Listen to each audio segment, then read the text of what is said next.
Carolyn, you're still Carolyn, you're still muted. That's okay. Just start from the beginning. Can you unmute?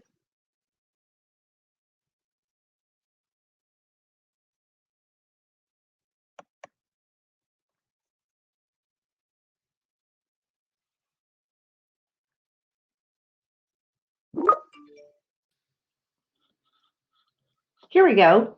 Yes, perfect. Good afternoon. We'll try this again. Welcome to the Mark Tech Industry Luncheon on the new remote platform. My name is Carolyn Murray, and I'm with Moss Adams and also a member of the programs team that produces these luncheon events.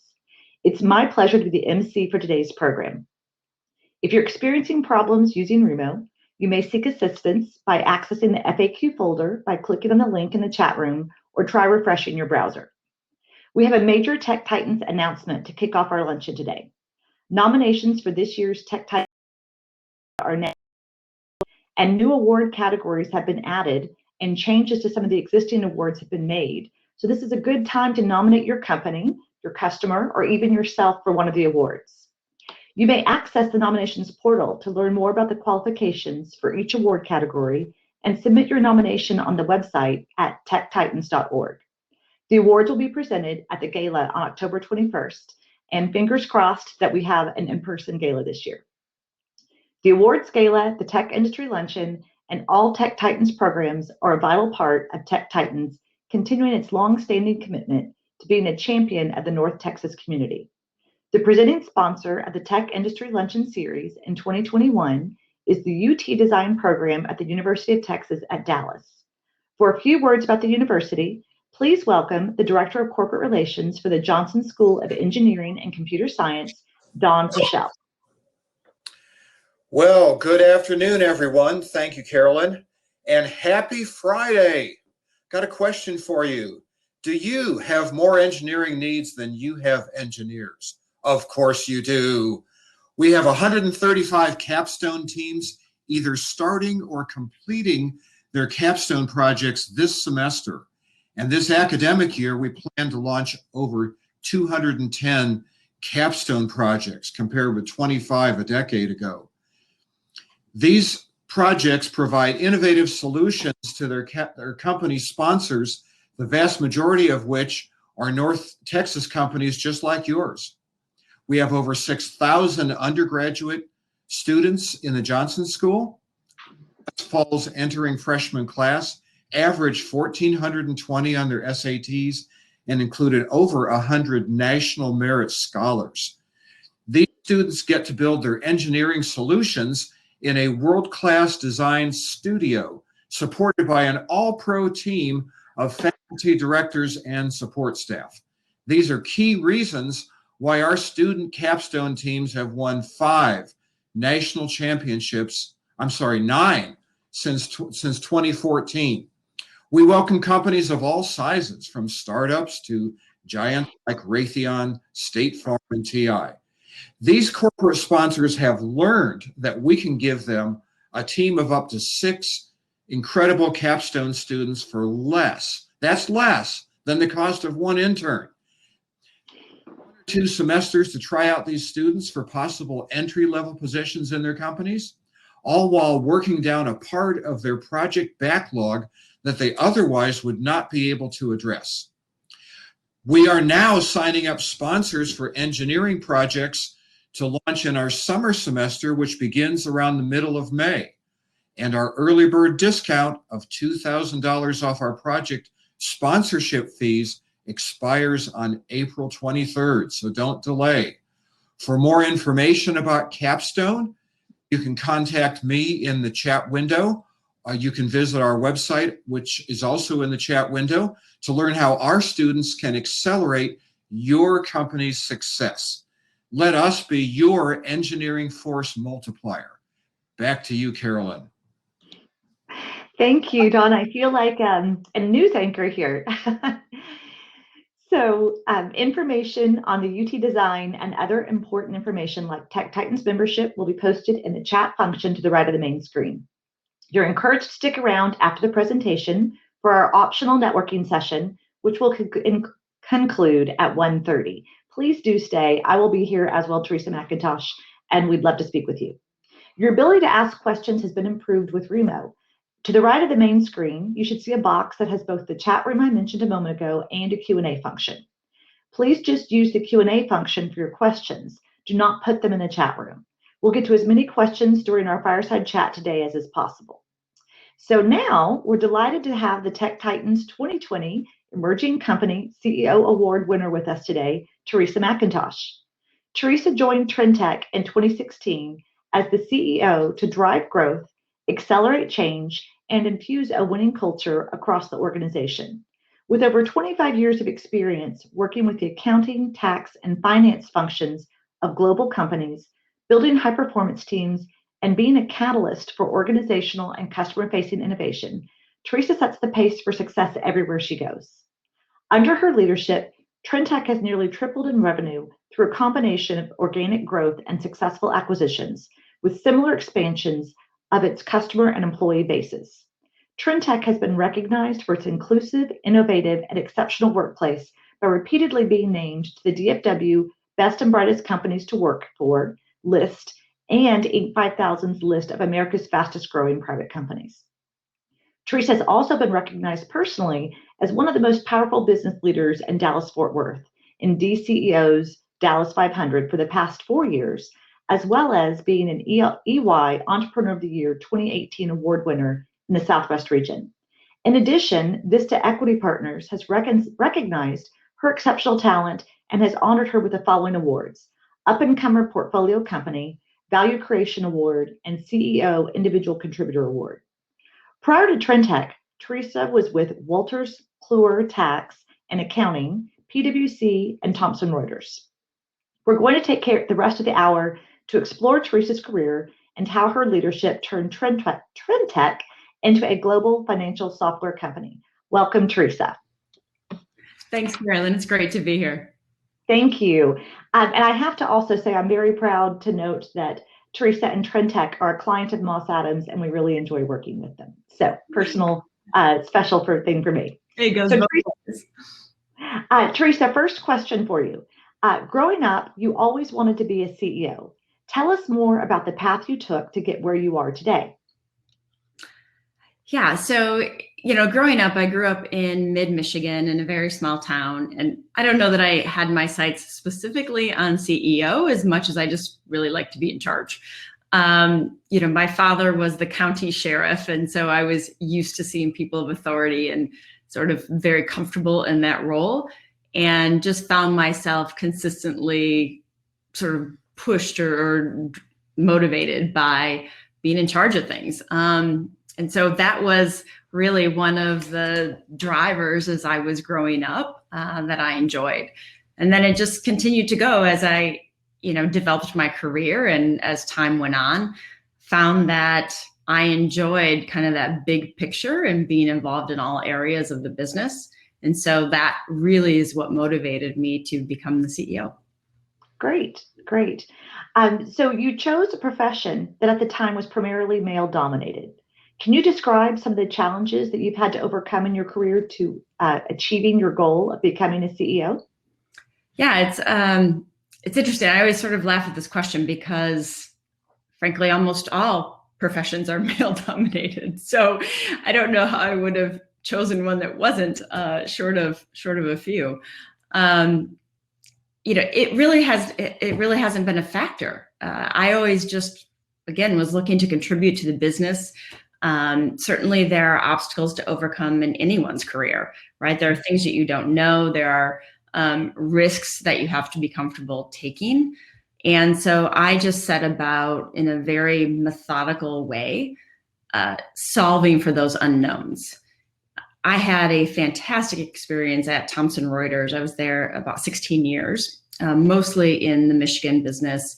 And then my last year with Thomson Reuters is what actually brought me down here to Dallas about a decade ago. And, at Thomson, over the course of that time, I was just given the opportunity to do so many different things. I'm a CPA by trade, or by original background. Now I would say I know about enough to be dangerous or to annoy my CFO frequently. And I had kind of a strong basis and foundation, obviously, in financials and numbers and things like that.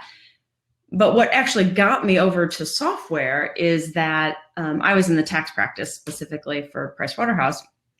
Back when it was Pricewaterhouse, I just dated myself.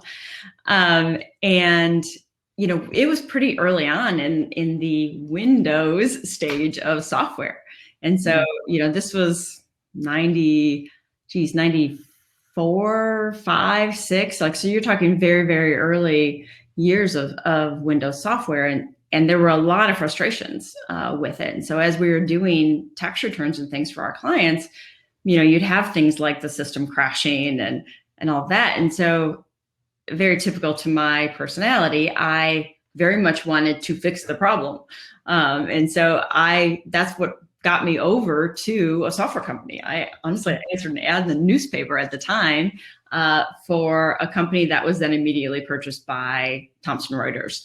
And so started in product development, doing tax returns and working with developers to program the appropriate tax code for things like different states and different corporations and whatnot that we were developing. And so taking the software from DOS to Windows for the first time. So it was really a really crazy time in technology because so much of that was very new. And it was a fantastic experience. And then over the course of time at Thomson Reuters, I moved into all different kinds of functional areas. So from software development to establishing the product management function there, to working on mergers and acquisitions for a period of time. Then I went into the marketing function, and before you know it, you sort of take over ownership of a P&L, running a section of the business. And it was funny because for a while I was switching jobs so frequently that my boss at the time gave me these blank business cards, like the title was blank and a pencil, and he said, I'm sick of printing them, just write it in if you need to. But it was a great place to kind of grow up, which is what I would consider that time at Thomson. Great, thank you. Next question. You have made the necessary investments in Trintech to turn it into a global financial software company. Tell us a little bit about your philosophy in making those investments that has taken years to show a return. Yeah, there's a lot of, so building a software company is always a journey, right? And there's going to be points in time where you're going to have to make trade-offs because you can't do everything. You're going to be constrained by the size of the company, the revenue, the profit needs, the funding cycles, things like that. And so taking all of that into account, I think it's important to prioritize the things that are going to have a phrase I've been using a lot lately, speed to impact, right? So what do you need to do when, and what can you sort of push down, the road a bit? And so at Trintech, when I got there 5 years ago, it was a company that had not invested a lot in process and the go-to-market function. So sales, marketing, the things you need to actually sell software and make it a viable growth company. And so those were really priorities for us to focus on and to make sure that we were making the appropriate investments. Again, it's always a balancing act because you're going to have to make the investments long before you're actually going to see a return on that dollar. And so you have to have a vision for what you're trying to build, and when you're going to have the appropriate products and such to take to market. You're not making those investments too early, but instead you're making them in a very timely manner. Seems like wise advice. Yeah. So can you explain what you mean that Trintech has transformed from a finance company that sold software to an innovative software company that sells financial software? Yeah, so especially, the folks on the webinar today, I think, you have a good understanding of what a software company feels like, right? That intangible that when you walk in the door, there's a little bit of buzz. It's a different energy level, or in my opinion, it should be, than what I won't pick an accounting firm, than what a different type of company might feel like, right? Yeah. And so when I walked into Trintech for the first time, I'll be very candid, it didn't feel like a software company at all. It felt like more like a finance company that happened to release software. And software companies have an urgency. They have a, I don't know, it really is like an intangible energy that is prevalent in all departments, right? Everybody's driving toward a release and driving to be able to serve the customer in the best way. And we just didn't have that 5 years ago. We were very skeleton staff. We had a London office, we had the Dallas office, and between the two, there was a little over 100 people, and people were stretched pretty thin. We didn't have the necessary focus or process to be able to have strong results on a repeatable basis. I would say it was sort of a hero culture. Like when things went well, it was because somebody jumped in and made sure that really went from, beginning to end in a consistent way. And so when I came aboard, focused a lot on bringing in the right people, not just to do the jobs, but to create the culture and build a culture that felt more like a software company and that had that energy and that raised that expectation of performance to really where we are today. Now we have approximately 500 employees all around the globe. We have probably about 100 in EMEA. We have a handful in Australia, and then the rest are here in North America. And having that diversity of view and having that contribution from everywhere really does just add to that energy and that learning that we have across the board. It's been quite a journey. It has. So you touched on this a little bit, but if you could expand, Trintech has won awards for the best places to work. What makes Trintech a great place to work? And now that you're a worldwide company, have you had to modify that corporate culture to keep it special? Yeah, so we've won a lot of fantastic awards for being a best place to work, and we have a strong Glassdoor presence, et cetera. And it's very organic, is what I would say. So there are things that we enable and that we prioritize to keep that culture and energy alive.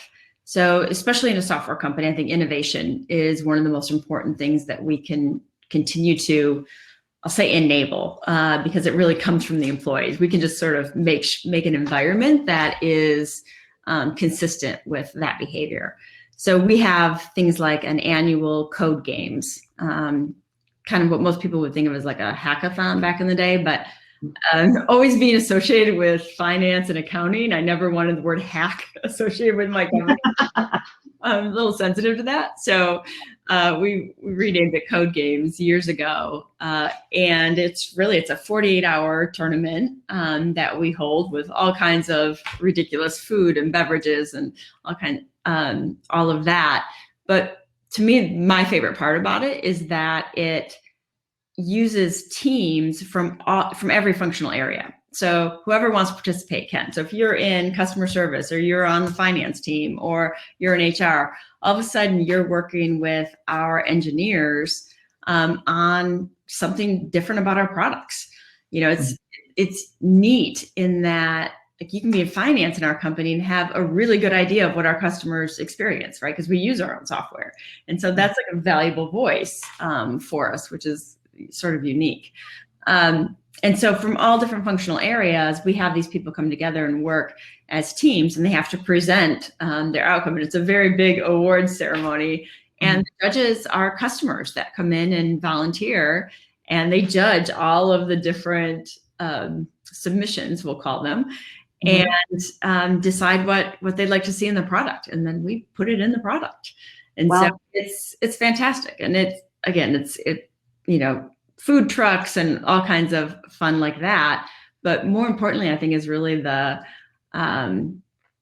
the fact that you can see something so tangible and that it comes, from our customers, you hear their voice directly, and that really, adds a lot to our products. Other things that we do to keep that culture alive, consistently having events for our employees. So, happy hours and parties and that kind of thing we do a lot of. And we also have a lot of virtual things now. So, we had culinary contests and things like that. Normally there's a few tournament brackets going around. And, a lot of that are things that no matter where you are in the globe, you can participate in. Yep. But I will say that we also think it's important that every office that we have has their local flavor as well.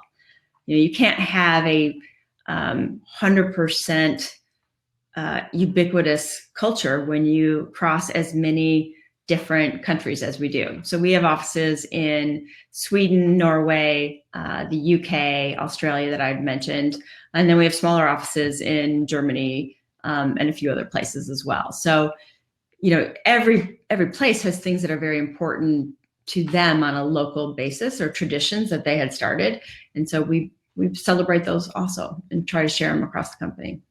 That's awesome. So pandemic and remote working aside, what are some of the biggest challenges you see facing Trintech and the software companies in general today?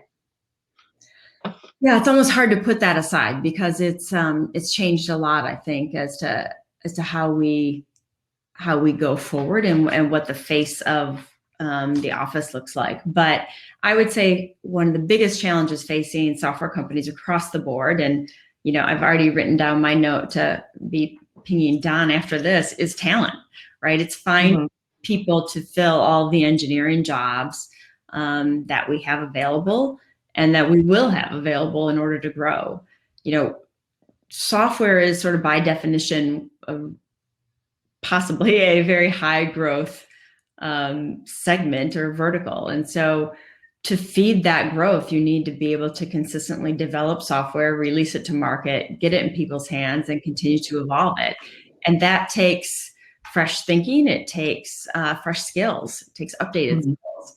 And it also takes subject matter expertise. And so for us to be able to just hire people and bring them in and really have them grow their careers with us at Trintech is, one of probably the biggest challenges that I see as we have an increasingly competitive labor market here in the Dallas area. So on that note, I'm just curious, the migration of companies from California, has that impacted you negatively, or have you seen things change because of the pandemic and maybe more remote working, having employees from anywhere, or has that always been part of your game plan? Yeah. Certainly we've seen companies move it, and it's tightened the labor market, whether I can't name a specific company that moved that I'm like, oh my gosh, they took all of the great, engineering talent. I don't think it's exactly happened that way, but I do think that it has contributed significantly to the tightening of our labor market. Even as national unemployment is coming down, and I think last week was, the new low of the pandemic. So in other words, employment's coming back fairly quickly.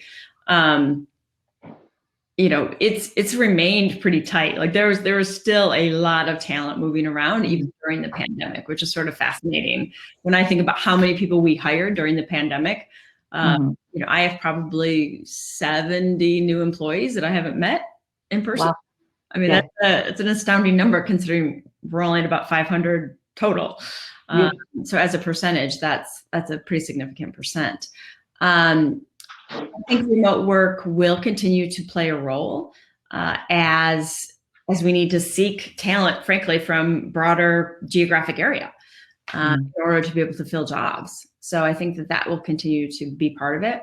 And then of our current employees or any future employees that are in the Dallas area, I think we will be moving to more of a hybrid situation. I think people have found that they like a little bit of balance between places that they work, whether it's home or the office.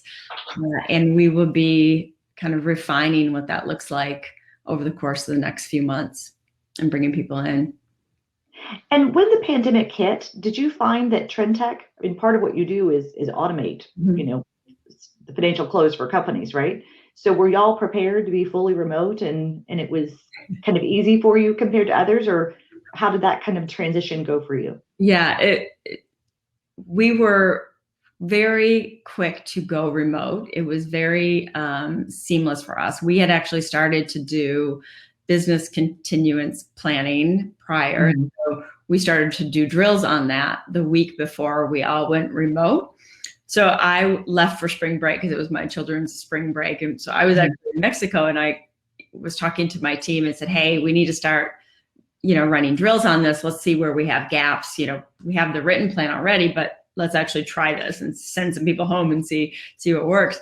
And I remember my team was like, that's ridiculous. Like, we do not need to do that. And I'm like, no, I kind of think we should. So please, let's dry run this a few times, Yeah.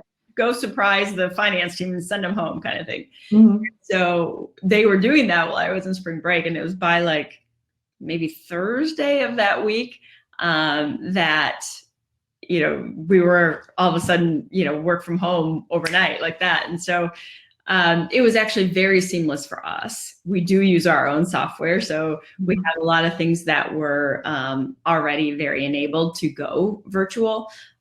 Most of it was, refinements of equipment and things like that we had to iron out, like people that wanted dual monitors at home and things like that. But literally overnight, we were able to work remote, which was Ready to go. That's Yeah. great. Yeah.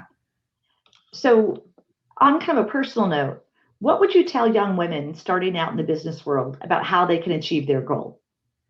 Yeah. And actually, this advice I would give to any young person starting out in business, male or female, because I think it's really the same advice, and that is know where you want to go and take risks to get there. Right. I think a lot of times, and there probably is a difference here with women and men, in that women, according to studies, don't take as many risks in general.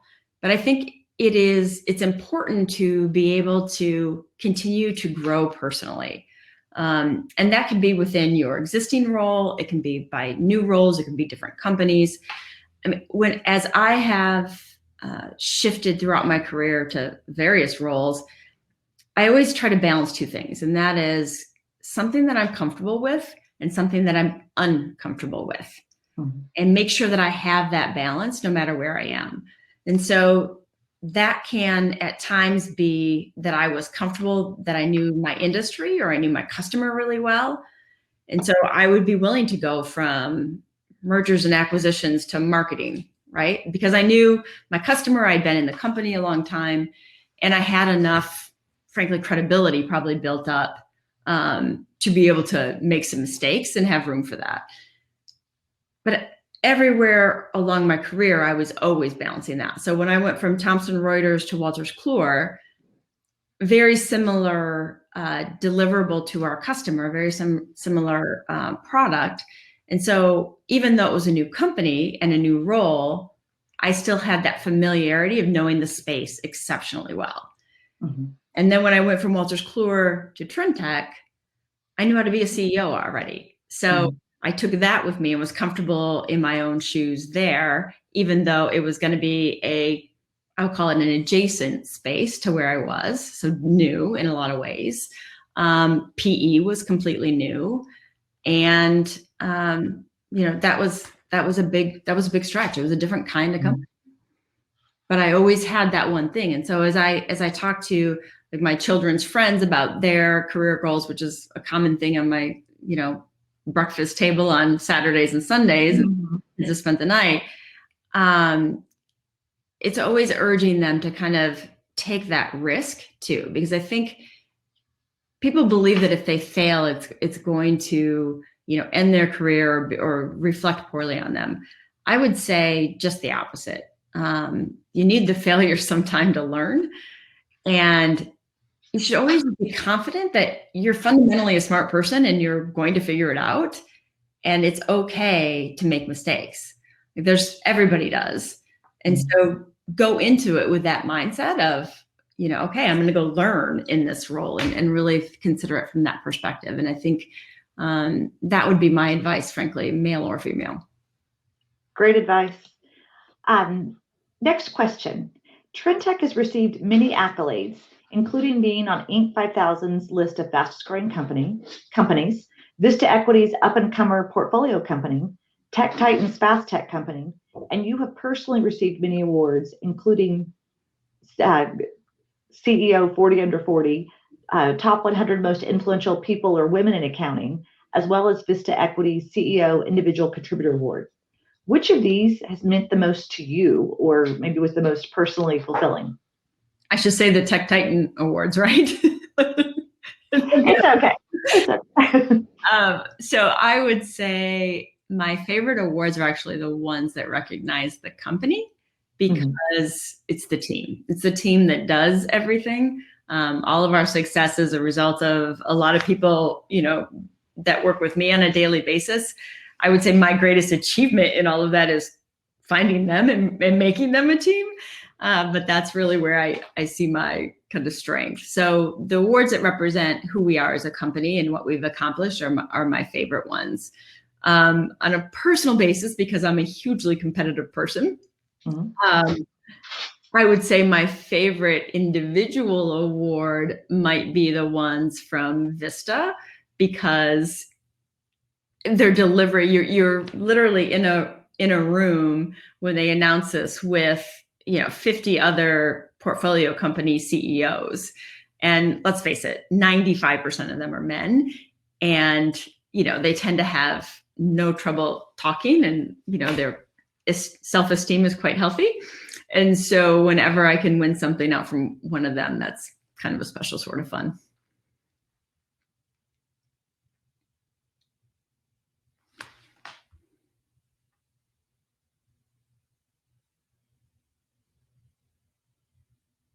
Is Carolyn frozen?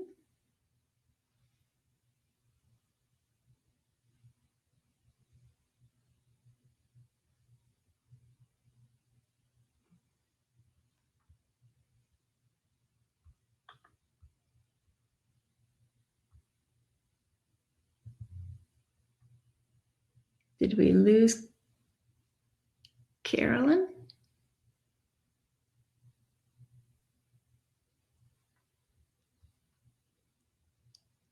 Looks like we did lose her. I wasn't sure if we lost Carolyn or if I got dropped. So I'm sure she's going to try to log back in. And, yeah. We'll keep going. Yeah. So we do have some Q&A, a couple of questions if we want to look at those too in the meantime. So Mallory, you want to take them? Nope, Mallory cut off. So let's go over the Q&A. One of the questions is, it says, posts for senior positions, vice president and above, that ask for proficiency in specific programming languages versus a focus on leadership of tech. What are your thoughts about these two? Yeah, that's an interesting question. I've seen those posts as well. I would say for senior positions, I don't think it's as important to have knowledge of a specific programming language. I think, as you become more senior in your career, it is more relevant around your leadership of the team. And so I think as long as you have the appropriate constructs to be able to lead the team and have the conversation and add value to it, you don't always have to be the smartest person at the table, so to speak, or know specifically what a person should be doing. That's not really your job as you get to more senior roles. It's more important to be able to lead the team and make sure that you're enabling them. So Carolyn, we had gone to the Q&A for a second. Oh, okay. I'm sorry. Thank you. I thought it was you at first because I saw you spin it and then I realized it was me. So I'm back. Yes, so I have a couple more questions, if that's all right, before we go to Q&A. As far as giving back to the community, I've read that Trintech has been very involved in many organizations. I guess, what are you most passionate about, or what has been your source of pride in that regard? Yeah, so Trintech, one of the things that we started I guess 2 years ago now, or just about 2 years ago, was working a lot with the Girl Scouts STEM Center. So the Northeast Texas Girl Scouts have a fantastic STEM center in South Dallas that is just a phenomenal center. I mean, it's much more than a camp. So I don't know what to phrase it. It also has cabins and things like that. But so we toured those facilities a couple of years ago and just fell in love with it. And so started to get involved, providing volunteer opportunities for our employees to teach there, and work with kids as they're going through those various programs. And so that is one thing that I'm particularly passionate about, because I think enabling kids, and I say kids very specifically, is so important at those ages, because I think we're losing so much talent in STEM programs very early on, especially girls. A lot of girls do opt out. And so being able to give back in that way, I think, is something that we all really, really enjoy. And I'm looking forward to actually being able to get back to it, hopefully in the fall. That's great. Yes, I visited the STEM Center myself. I have a daughter that was a Girl Scout and went all the way through to the Gold Award. And I've heard the CEO of Girl Scouts speak, and I actually think she was a speaker at Tech Titans like a year or so ago, and it was wonderful. So kudos on that. Okay, on a personal question, you're the mother of 2 children, and I'm not sure how old they are, but how do you balance work? How do you handle work-life balance and being a CEO? And is there a woman that inspired you to be like, I can do this all? Kind of share your secrets. Yeah, so I have a 17-year-old daughter who's a junior at Plano West, and I have a 13-year-old son who's an 8th grader at Plano Middle School. So yeah, they keep me busy. They're both in sports. My daughter's been a dancer her entire life, and so I'm a dance mom in my free time. I can braid hair with the best of them. And I would say, the key to balancing for me has been knowing what I can and can't do. I would say you can't be all things to all people all of the time. And so you have to pick and choose what things are going to be really important for you to invest your time and energy in. And that's not always work, and it's not always the kids for me. So it's figuring out what's important and then becoming really comfortable with things you're not going to do. Right. So nobody's ever going to come ask me to make cupcakes for something. I'll order them, I got a great caterer. But there's different roles that we all play in the village. And so, people know what to come to me for and what I'll give time back to, but I'm selective, and I don't spend a lot of time feeling guilty about the things that I can't do. And then, so when my family is requiring more, then the people at work know that, I'm not there, right? There's an entire team of people that can, keep the trains rolling, as we say. And, they do an excellent job of it. And so, I don't need to be there every second. And so keeping, I guess, that balance is just constantly figuring out where you're going to be and what you're going to be doing, and really engaging and being there for those things. And then you just have to let go of the things that you're not going to do. Yeah. Was there someone in particular who kind of inspired you that you saw?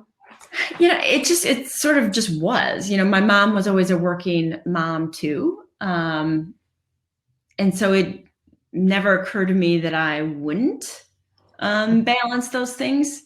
And just personally, I have strong feelings that people should always be able to be independent.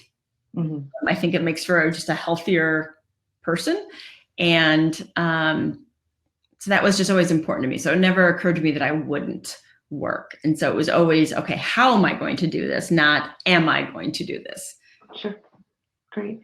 So those are all the questions that I have for you, but we have a few in the Q&A, and I'm going to go through those. And then if anyone else has some, feel free to type them in. And this first one might have been answered while I was trying to log back in about companies posted for senior positions. Did you get? Okay. We'll move on to the next one. Which MarTech solutions have you employed at Trintech, and which have had the most impact? I don't know what MarTech is. Marketing technology. So, Okay. so we use Marketo, and which was a Vista portfolio company, so sister company, if you will, of ours. And we use Salesforce. I don't really think of that as MarTech, but it is, I suppose. It's broader than that. But so those are our two primary ones that we use.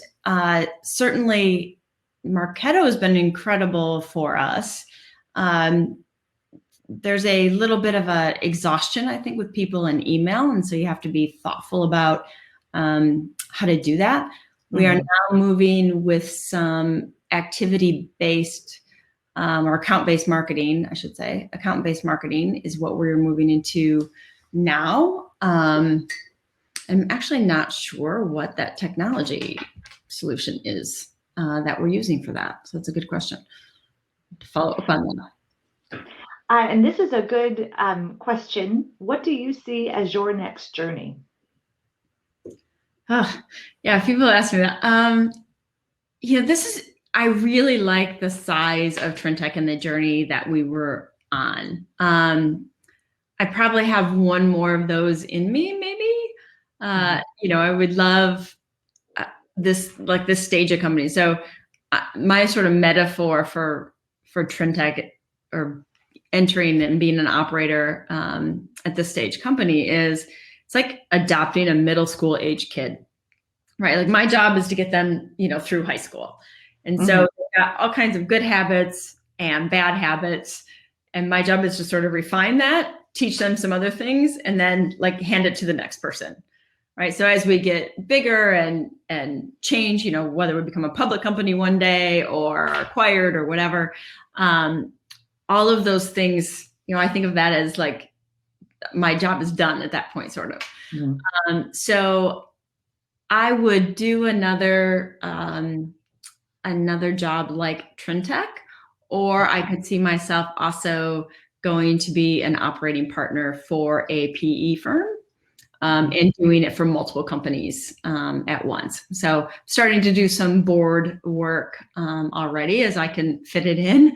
I've had board meetings all week, and it's fun to sort of be able to be more of a consultant to companies versus always being the one in the CEO seat.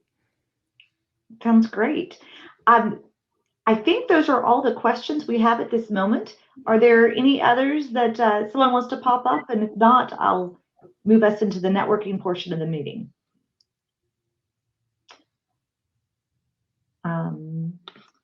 I think that's where we're going to end it.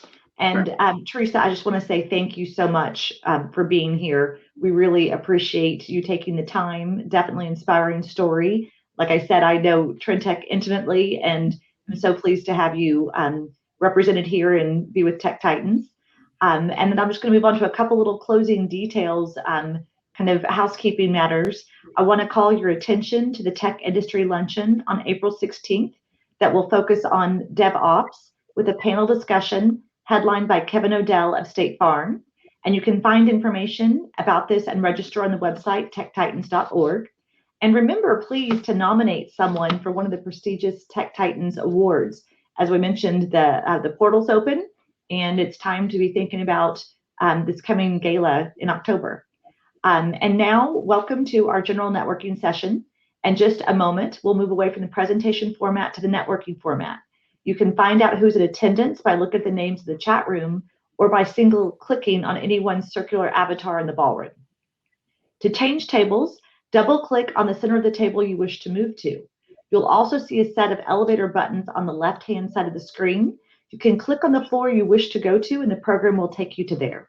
During the networking session, you may click on the UT Design sponsor logo and find more information about their program. So for the next 30 minutes or so, we'll be in networking mode, and we'll close no later than 1:30. And thanks again so much for attending today, and we hope to see you in the networking. Thank you.